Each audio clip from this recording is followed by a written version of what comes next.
Hey everyone, host Ian Plant here, and today I am talking with the gear expert at Hunts Photo and Video, Noah Buchanan, and we're going to be talking about telephoto zooms. So if you want to learn what's hot and what's not in telephoto zooms, then stay tuned.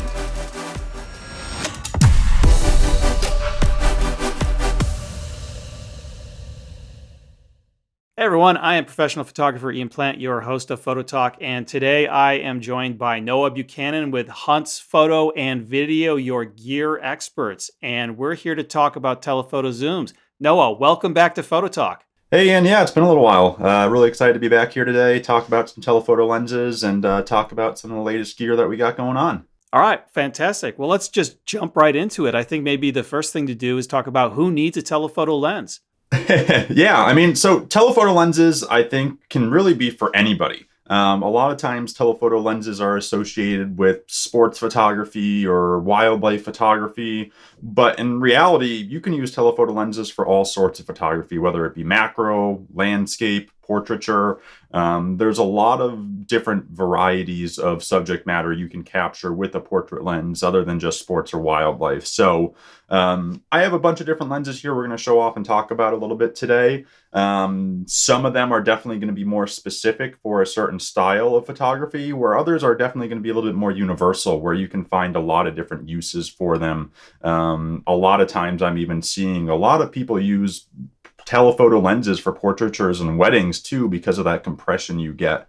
But there are really unlimited uses for telephoto lenses, in my opinion, for any type of photography out there.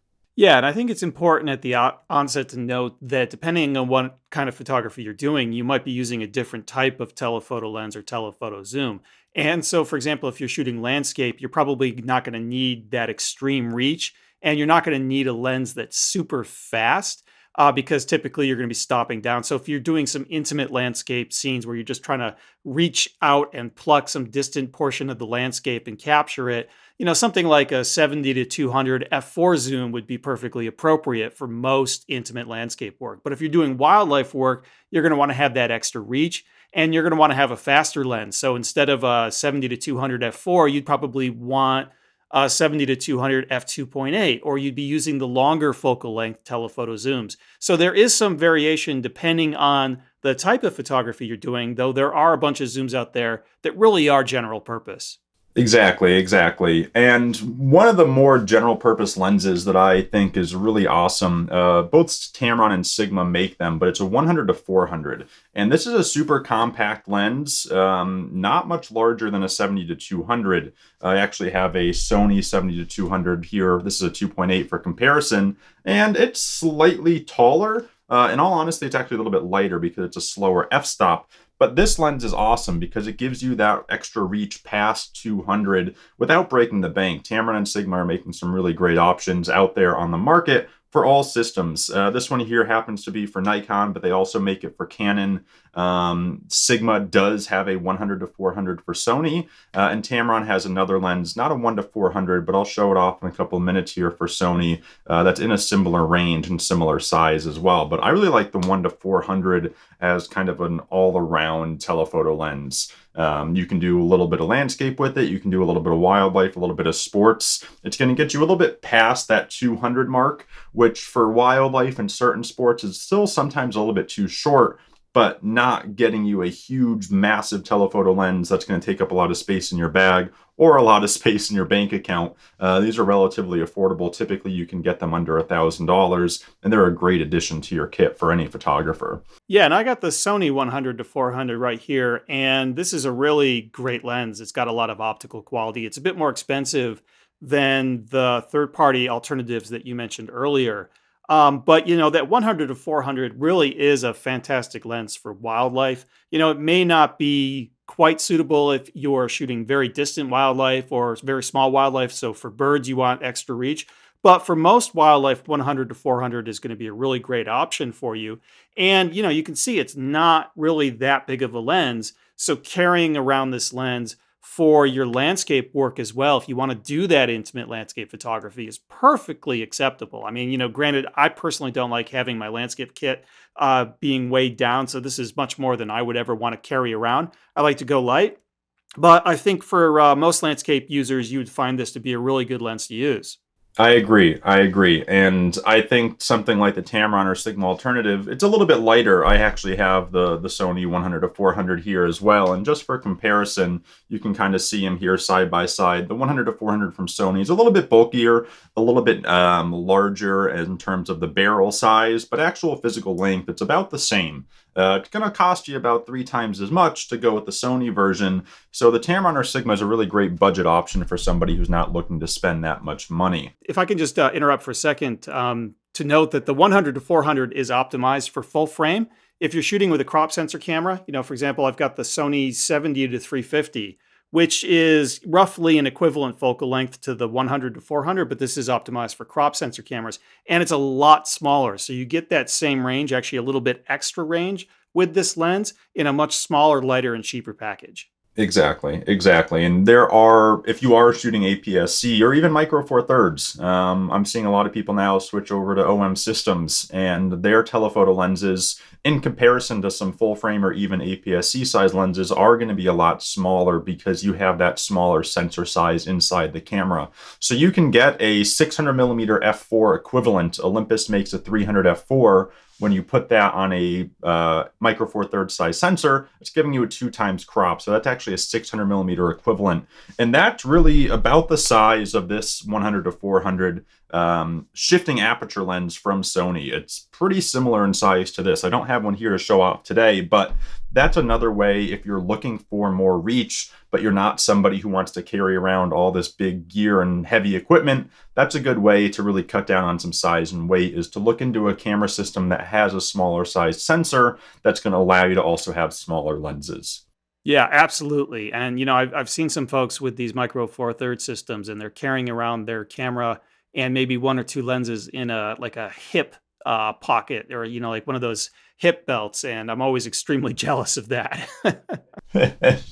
Exactly, exactly. And one thing that we've seen too now with the transition to mirrorless is the lenses all are getting smaller and lighter. Now, I don't have a direct comparison here, but I have 2 lenses from Tamron that I want to show off that are similar. So this is the 150 to 600. This is a really popular lens. This is the G2 version. This is made for both Nikon and Canon DSLRs. And that's the Tamron lens, correct? It is, yeah. This is the Tamron. So Tamron has not come out with a Nikon or Canon mirrorless version of this yet.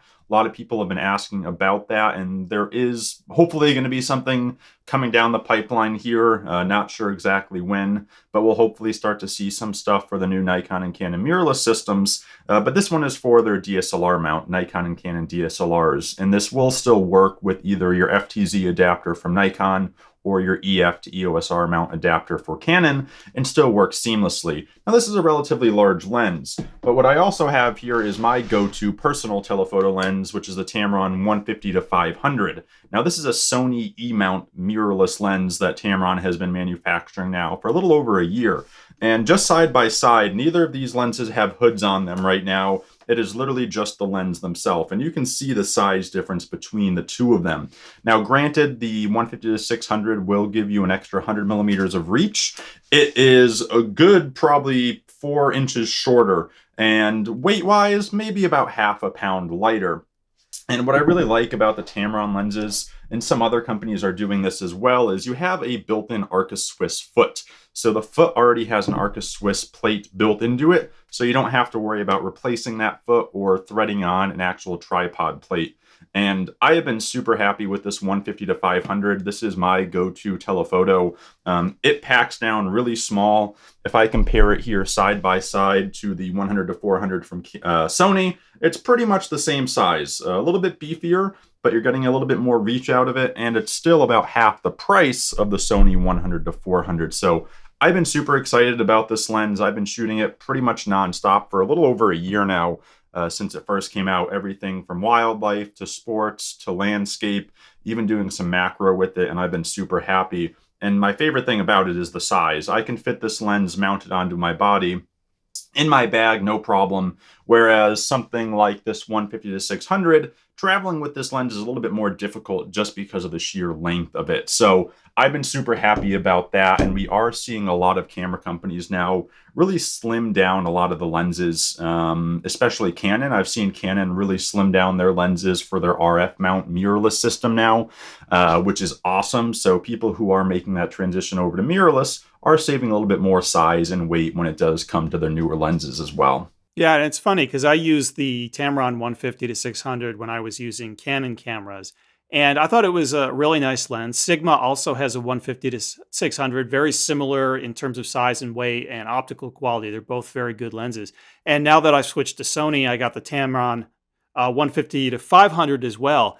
And it's definitely smaller, easier to carry around. And I think the optical quality is improved as well. Part of the challenge of some of these telephoto zooms, when there's a very large range, when you get to the end of the range, so that 150 to 600 at 600 millimeters started to suffer in optical quality, and you see that a lot. So something like a 150 to 500, you get less of a fall off at the extreme end of the range. The optical quality, it's easier to keep it at a high level throughout the range. And so even though you lose that 100 millimeters, I think you're really not losing that much, because shooting at 600 millimeters with the older lens, you just weren't getting the same optical quality you would get throughout the rest of the range. And, arguably, I haven't really tested this, but shooting this at 500 and then giving it a little bit of a crop to approximate that 600 millimeters, because this is optically superior at 500 compared to that older lens at 600, you're probably going to end up with something very similar. Maybe even the 500 millimeter cropped is of higher optical quality. So you're really not losing that much. I think that having the more compact design and having that more compact focal range means higher optical quality throughout the zoom range. Yeah, I completely agree. Having that more compact design is a game changer, especially for me. Being able to fit that lens in my bag with the body mounted onto it is huge. Especially with my A7R III body, I can go ahead and crop in even a decent amount, probably past a 600 millimeter equivalent, and I'm still probably getting sharper images than you were getting with that older 150 to 600. So yes, these lenses definitely are more optically better designed to work with these mirrorless cameras. And they're also becoming smaller and lighter now, which is a huge advantage that I'm really a big fan of. I never really liked carrying around big glass. That 150 to 500 for me is a really perfect size, pairs really well with the Sony body. And I really honestly have not had really anything negative to say about it, and really everyone that I've talked to who's been using it as well has been saying the same thing. So we are definitely seeing much better optical quality now on these lenses. Yeah, I'm shooting with the A7R IV, which is 60 megapixels, and so I've got a lot of room to crop. And since I switched to Sony, I've only been shooting landscape, but I'll be going back to doing some wildlife work later on this year. So it'll be really interesting to see what I can do with that camera and this lens working together. Yeah, I agree. I think it'll be amazing. The results that you're going to get out of that A7R IV with that 150 to 500 are just going to be outstanding.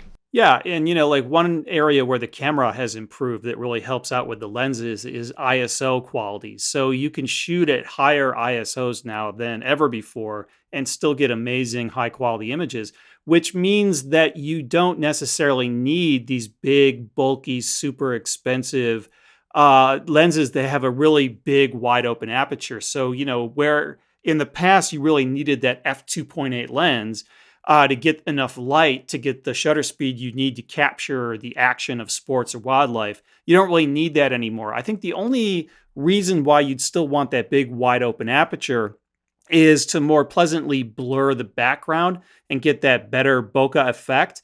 But I do think that a lot of photographers these days are sort of managing that with software, just maybe applying a selective blur to the background. So that way they can shoot with these lighter, cheaper lenses, even though they don't have that wide open maximum aperture, they can still achieve that same effect using a software fix. For sure, yeah. And I'm actually seeing a lot of people kind of getting away from those big telephoto lenses. And you're seeing a lot of companies get away from those bigger telephoto lenses as well that have those faster apertures. I think more compact, more lightweight is really what people are looking for now. And because the camera technology has really progressed so much, the lens technology can kind of take a step back in a way. or at least in the sense of aperture. You don't need that super fast aperture to allow in enough light with the low light performance of these cameras. So, at least for me personally, I really find that these are really kind of the best all around lens. Now, unless, as you mentioned, you're looking to really blur out that background and get the most bokeh possible, which, if you're doing a lot of landscape photography, you're probably not really doing that very often, especially if you're doing a lot of vast, grand landscapes. You're probably at a much higher f-stop at f11, f16. So that f2.8 or f4 aperture is really not going to play much of a role when you're out shooting and doing that type of photography. So if that's the type of photography you're doing, you can completely get away with some of these lower budget lenses, especially paired with some of these newer mirrorless bodies. Yeah, and we have focused on the telephoto zooms, and of course, there are a lot of high-end fixed focal length telephotos out there. And the advantage of the fixed focal length telephotos is that they tend to be faster, so they got that wider open aperture, and they have superior image quality. These are some of the sharpest lenses that are available, just bar none. They are incredibly sharp lenses, but they're also incredibly expensive. I mean, some of these lenses cost $12,000, $13,000, maybe even more if you're getting into some of the really super specialized lenses that, like 800 millimeter. Some of like, I think there's a few 800 millimeter f5.6s out there, and these are just really big, really expensive, really heavy lenses.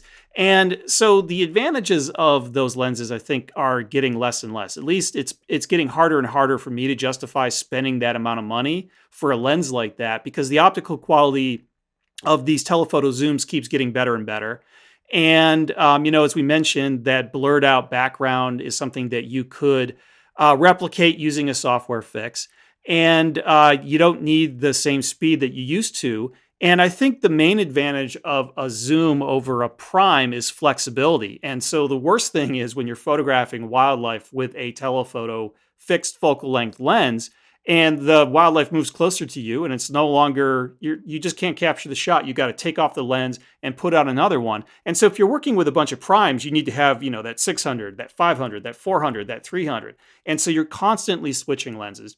You can use teleconverters, but it's the same thing. You've got to take the teleconverter on and off as the animal moves closer and farther away. With the zoom, it's easy to reframe. And it's also easier to reframe for artistic purposes. So if you're photographing the cheetah and it is far enough away that you can shoot it with that telephoto lens without taking the lens off. If you want to do something different, if you want to go a little bit wider, go a little bit tighter, just to change up your composition, you really can't do that. But with a zoom, you've got that flexibility, both just pragmatic flexibility plus artistic flexibility. So I doubt very much I'm ever going to buy a super telephoto prime ever again. I think I'm going to stick with the telephoto zooms from now on. And I would say I'm in the same boat as well. Now, there are some smaller, lighter weight, and compact prime lenses out there on the market. Nikon has some of their PF series prime lenses that are pretty popular and really compact and lightweight. But then it comes down to that situation where you're going to find yourself constantly swapping lenses. So it's really a trade-off. And it really is a personal preference. For me, and it sounds like for you as well, these telephoto zooms are much more practical for the type of photography that we do. Now, if you're somebody looking to capture the highest resolution possible, get the most tack sharp detail, then sure, maybe you want to look into some of these higher end prime lenses. But for the average person, the image quality that you're getting out of these zooms is more than you're ever going to need for any prints in-house. Anything you're doing on the web, anything you're doing online, you're going to be getting more than enough resolution out of those lenses. So for me, saving the extra money, keeping it lightweight, keeping it compact, and having that flexibility is a lot more important to me than having a slightly sharper image with, let's say, a much more expensive prime telephoto lens. So for me, it's definitely the zoom telephotos all the way. The size and weight definitely wins over the image quality for me. Yeah, absolutely. I mean, you're definitely going to see some higher image quality with those prime lenses, but unless you're blowing up your pictures to the size of a billboard, no one's probably ever really going to notice. And so it's a lot of money to spend for a very little increase in optical quality. Noah, this has been very helpful as usual. And as usual, Hans Photo and Video has got some special limited time deals that are available. So check the description that accompanies this video. Noah, thank you so much for coming on to Photo Talk, and can't wait to have you on again. Awesome. Yeah. Thanks again so much for having me, Ian. Thanks everybody for being here, and we'll see you all in the next one. Happy shooting.